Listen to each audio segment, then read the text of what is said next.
Class 12th। आज मैं आपके बीच में relation and function exercise NCERT exercise में एक्सरसाइज 1.2 के साथ हूँ। इसमें क्वेश्चन नंबर फर्स्ट है आपके पास, so that the function F such that R asterisk, एक सिंबल है स्टार के जैसे, एस्ट्रिक्स होता है, बट मैं यहाँ इस पूरे सिंबल को स्टार से प्रोनाउंस करने वाला हूँ। तो so that the function F such that R star to R star defined by F of x equal to 1/x is 1 and onto. आपको ये प्रूव करना है कि ये जो फंक्शन है F such that R star to R star एक function है आपको, और इस टाइप से डिफाइन है कि एफ ऑफ एक्स की वैल्यू कितनी है 1/x है, इज 1 एंड ऑन टू, और ये फंक्शन है। और फंक्शन के बारे में आपको मैं लास्ट वीडियो में बताया था कि फंक्शन क्या होते हैं, कितने टाइप के फंक्शन होते हैं, 1 and onto, where R star is the set of all non zero real numbers.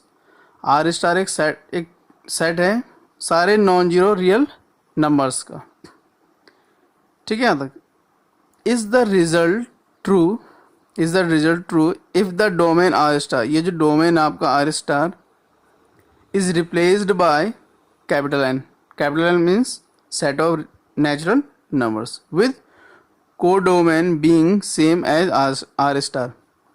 इसके बाद वो कह रहा है कि जब आप इसे 1 ऑन टू प्रूव कर देंगे, उसके बाद वो कह रहा है आपसे कि ये रिजल्ट तब भी ट्रू होगा अगर आप इस डोमेन को कैपिटल एन से रिप्लेस कर दें और जो कोडोमेन आपका वो सेम ऐसे ही रहेगा। तो देखते हैं इसका सॉल्यूशन। तो इसका सॉल्यूशन हो जाएगा आपके पास, फर्स्ट चेक करेंगे हम लोग 1 तो 1 के लिए क्या कर देंगे, लेट एक्स कोमा वाई हमने 2 एलिमेंट्स ले लिए आपके, किसमें आर स्टार। ये जो आर स्टार है आपका ये आर स्टार है, इसका मतलब ये है आपका डोमेन, ये डोमेन वाला आर स्टार है आपके पास, such that F of x equal to Y then. तो एक्स कोमा वाई हमने इस टाइप से 2 एलिमेंट लिए हैं कि F of x equal to कितना हो जाए आपका वाई देन। तो F of x equal to Y है, तो एफ एक्स की वैल्यू कितनी है 1/x है, और यहाँ एफ वाई, अगर मैं यहाँ एक्स की जगह में वाई रख दूँ तो यहाँ हो जाएगा एफ वाई, और यहाँ 1/y, यानी कि एक्स को किससे रिप्लेस कर देंगे वाई से, तो एफ वाई की वैल्यू हो गई 1/y। अगर आप इसको सॉल्व करेंगे तो 1/x इक्वल टू 1/y है, तो ये मिलेगा आपको x इक्वल टू वाई। तो हुआ क्या है कि 2 एलिमेंट में क्या थे, इसमें क्या है कि 2 फंक्शन आपके सेम थे, आपने उनको सॉल्व किया और आपको एलिमेंट भी क्या मिल गए, सेम मिल गए। तो ये सोगढ़ था आपका 1 तो so F such that R star to R star is 1 तो ये हो जाएगा आपका 1 फंक्शन, जो 1 की डेफिनेशन के थ्रू। अब आपको चेक करना है ऑन टू, तो ऑन टू के लिए क्या करेंगे, let Y is an arbitrary element of R star. अब ये जो आर स्टार है ये कोडोमेन वाला आर स्टार है, इस आर स्टार में हमने एक एलिमेंट ले लिया वाई सच दैट, और ये जो वाई एलिमेंट लिया है कोड में इस टाइप से कि F of x equal to कितना मिलेगा आपको वाई देन। तो आपके पास है F of x equal to Y implies F of X की वैल्यू कितनी की बने आपको 1/x, तो 1/x इक्वल हो गया वाई। यहाँ हमने क्रॉस मल्टीप्लाई किया तो 1 इक्वल टू एक्स वाई, तो एक्स की वैल्यू आ जाएगी 1/y। तो आपको क्या लगा यहाँ से, आपको ये दिख रहा होगा कि एक्स की वैल्यू कितनी आ गई 1/y आ गई है। तो क्लियरली एक्स की वैल्यू हो गई आप एक्स इक्वल टू है 1/y आर। अब एक्स किस में बिलोंग कर रहा था, एक्स है आपका डोमेन में, एक्स आपका किस में डोमेन में क्यों है कि अगर इस टाइप से F such that R star to R star एक फंक्शन है आपके पास और F of x equal to Y है, तो फंक्शन की डेफिनेशन क्या होता है, ये जो x है आपका, ये x आपका किसका एलिमेंट होने वाला है, इस डोमेन का, और डोमेन का एलिमेंट x है। उससे पहले आपने f लगाया तो आपको मिल जाएगा y, तो F of x equal to कितना हो गया आपके पास y। F of x equal to y होने का मीनिंग ये है कि जब भी आप डोमेन के किसी भी एलिमेंट के आगे f लगाते हैं तो आपको जो एलिमेंट मिलेगा वो मिल जाएगा, आप किसको को डोमेन का एलिमेंट मिल जाएगा, तो इसी को बोलते हैं आप फंक्शन। तो इस टाइप से क्लियरली x इक्वल हो जाएगा 1/y belongs to R star domain for all y belongs to R star, और आर स्टार ये y किसका एलिमेंट था कोडोमेन का। तो इसका मतलब ये कि जितने भी एलिमेंट आपके कहाँ होंगे कोडोमेन में होने वाले हैं, किस में होने वाले हैं कोडोमेन लास्ट टाइम मैंने आपको ऐसे करके कुछ बताया था। ये आपका कोड डोमेन है, ये आपका क्या है, डोमेन है। तो जितने एलिमेंट इसमें होंगे और कुछ एलिमेंट इसमें भी होंगे, तो इस एलिमेंट के ये जो कोड डोमेन है, इसमें एक भी एलिमेंट आपका ऐसा प्रेजेंट नहीं होना चाहिए जिसकी प्री इमेज प्रेजेंट ना हो किसमें, डोमेन में। यानी अगर यहाँ 2 है तो उसकी प्री इमेज कहाँ होनी चाहिए, कोड डोमेन में। यानी कि यहाँ एक भी एलिमेंट आपका अनमैप्ड नहीं छूटना चाहिए। तो इसका मतलब आप जैसे आपने यहाँ एक y लिया, आपने किस में, आपने कोड डोमेन में एक एलिमेंट y लिया, तो आपने देखा y लेने के बाद उसका रेसिप्रोकल 1/y कहाँ प्रेजेंट होगा, आपका डोमेन में प्रेजेंट होगा। आपका कोई भी नंबर ले लें आप उसमें, जैसे आपने 2 लिया, कौन 2 कहाँ लिया आपने, कोड डोमेन, देखा आपने कोड डोमेन में 2 है, तो कोड डोमेन में जैसे आपने 2 लिखा तो x की वैल्यू कितनी आएगी, 1/2। और आप देखेंगे कि जो आपका डोमेन है, डोमेन में आपका r में 0 को छोड़ के सारे एलिमेंट हैं, तो r में 1/2 भी होगा। तो जितने भी एलिमेंट आप चूज कर सकते हैं कोड डोमेन में, उन सब की प्री इमेज आपको कहाँ मिलने वाली है, कोड डोमेन में। तो अगर ऐसा हो जाता है, इसका मतलब ये है कि 10 for each element of y belongs to r star there exist x equal to 1/y belongs to r star codomain. ये और ये सॉरी डोमेन का एलिमेंट है, such that f of x equal to 1/x y। तो ये सारी condition क्या हो गई आपके, फुलफिल हो गई। जब ये कंडीशन आपकी फुलफिल हो गई, तो फुलफिल होने के बाद क्या होगा, so F such that r star to r star is onto. तो ये फंक्शन आपका कितना हो जाएगा, ऑन टू हो जाएगा। Hence f such that r star to r star is 1 1 and onto. तो ये फंक्शन क्या हो गया आपका, 1 1 भी हो गया, साथ में क्या हो गया आपका, ऑन टू। अब इसका दूसरा केस ये था, वो कह रहा था आपका कि आपने जो कोड डोमेन है उसका किससे रिप्लेस कर देना, कैपिटल N से रिप्लेस कर देना आपने r स्टार को, ये आपने रिप्लेस कर दिया। तो let us now consider f such that n to r star given by f of x equal to 1/x, ये चेंज नहीं होगा आपका। So for any x, y belongs to capital N, we find that f of x equal to fy, f of x की value 1/x, fy की value 1/y। Solve करने पे आपको मिलेगा x equal to y। So f such that n to r star is 1 1। Also we find that, अब यहाँ आप देखें, ये जो r स्टार है ये रियल नंबर का सेट है, इसमें आपके पास इनफाइनाइट एलिमेंट होने वाले हैं, और जो इनफाइनाइट एलिमेंट नंबर होने वाले हैं उसमें सिर्फ 0 नहीं है, बाकी सारे एलिमेंट हैं। तो लेट सपोज यहाँ आपके पास क्या होगा, इसमें आपके पास मैं एक नंबर ले रहा हूँ, लेट सपोज 2/3 होता है।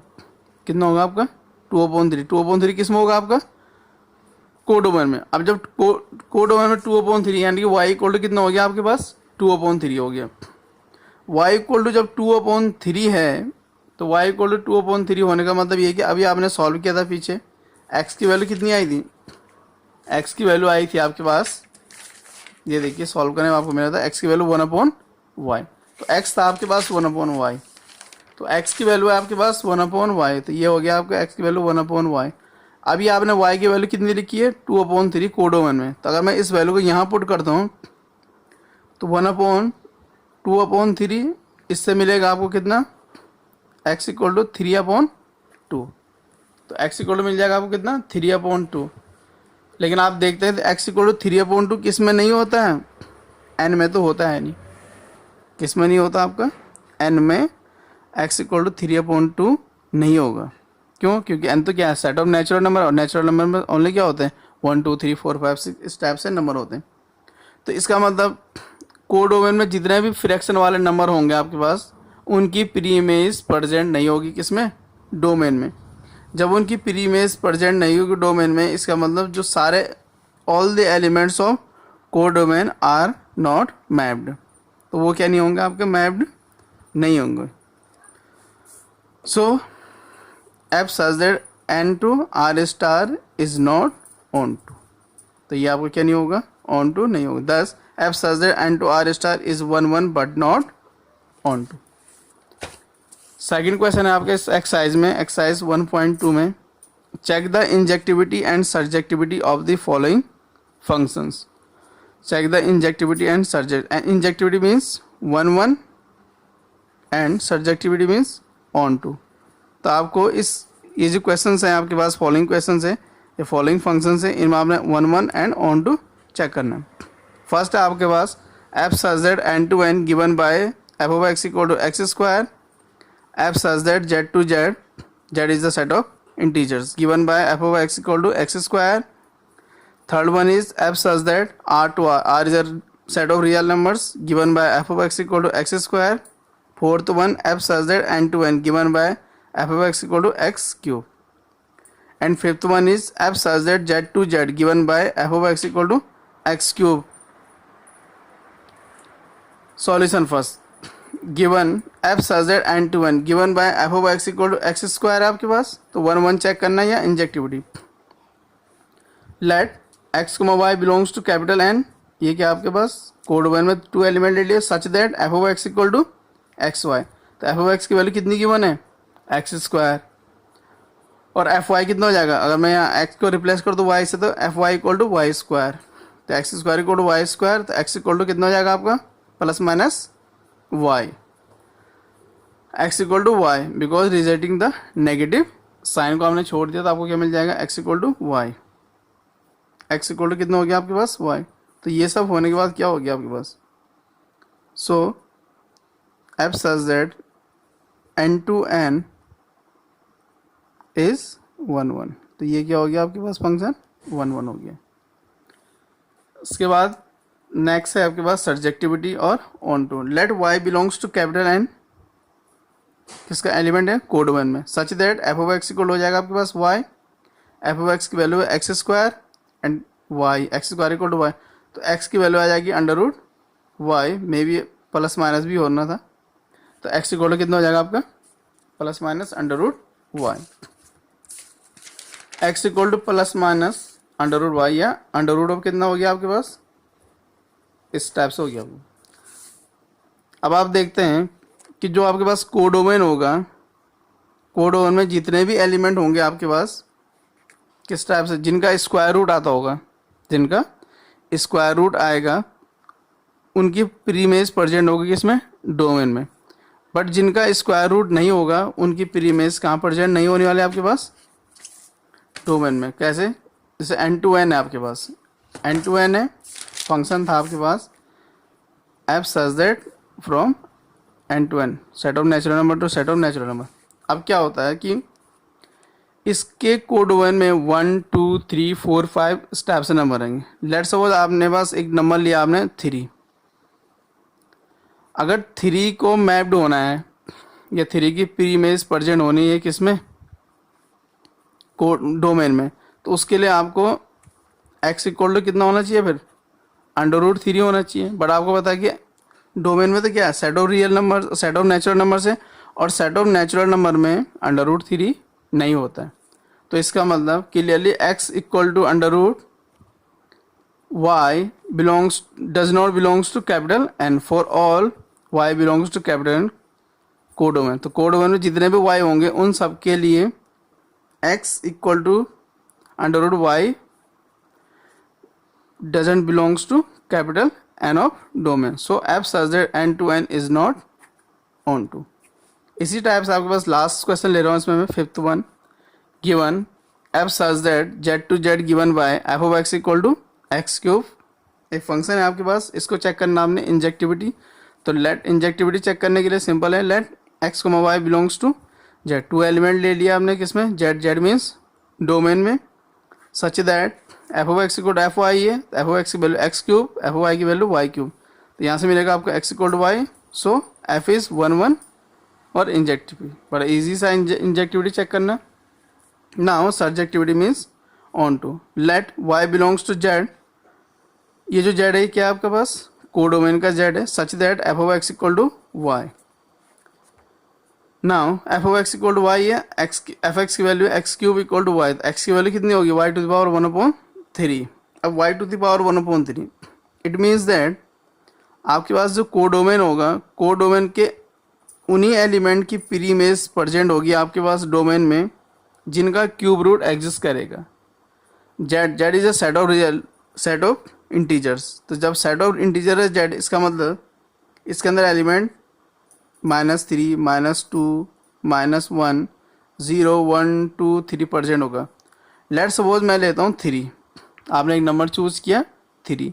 अब 3 चूज किया, 3 की प्री इमेज कितनी आनी चाहिए, 3 की प्री इमेज जो हो गया आपके वो 3 का क्यूब रूट हो जाएगा। अब 3 का क्यूब रूट अगर एग्जिस्ट करता तो ओबियसली वो पॉइंट में आएगा। और आपके पता है कि जो डोमेन है, डोमेन क्या है, जेड है, और जेड क्या है, सेट ऑफ रियल नंबर। तो जब वो सेट ऑफ इंटीजर्स है, और जब वो सेट ऑफ इंटीजर्स है तो सेट ऑफ इंटीजर्स में क्या नहीं होता है, आपके पॉइंट में तो नंबर होते नहीं है। तो इसका मतलब इसकी जो प्री इमेज है वो कहाँ एग्जिस्ट नहीं करने वाली है, डोमेन में एग्जिस्ट नहीं करने। So clearly x equal to y to cube root of y does not belongs to z for all y belongs to z. So f such that z to z is not on to। तो ये आपके पास 1 1 है but on to नहीं है। Thank you class.